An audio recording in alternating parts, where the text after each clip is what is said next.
விடக்கூடாது. அந்த தடவை எப்படியாச்சும் அதை வளர்த்து காட்டுறோம்.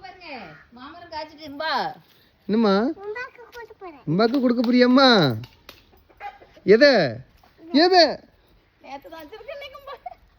நேற்று தானே வச்சிருந்தா, அதுக்குள்ள அதை உடைக்க புரிய ஒட்ட மண்டையா? ஆளை குடும்பா கொடுப்போ, அந்த பக்கம் தூக்கி போடு.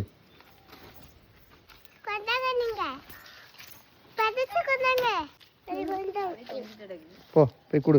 சொர்ண மாடம் இருக்க வரைக்கும் நமக்கு பயன்தான். அதுல கடிச்சது இவன் தான். அசால்ட்டா ஜம்ப் பண்ணிடுவான். இந்த இடத்துல 2 பாவக்காய் இருக்குது, நீங்க நடுவில் வச்சிருங்க, அப்போ ரெண்டுமே தழுத்துரும். அப்படி பண்ணிடுவோமா? மிதிக்கல கொஞ்சம் அமைதியா இரு. இங்க பாருங்க, அதுல போட்டேன், நீங்க பாத்தி பிடிக்கிறேன்னு இது பண்ணி விட்டுட்டீங்க. அது தெரியாம ஏன்னு சொன்னீல? சொல்லவே இல்ல. அம்மா தான் அங்க போட சொன்னா. பாத்தி பிடிப்பேன்னு யாருக்கு தெரியும்? பாத்தி மரத்துக்கு சொல்லாம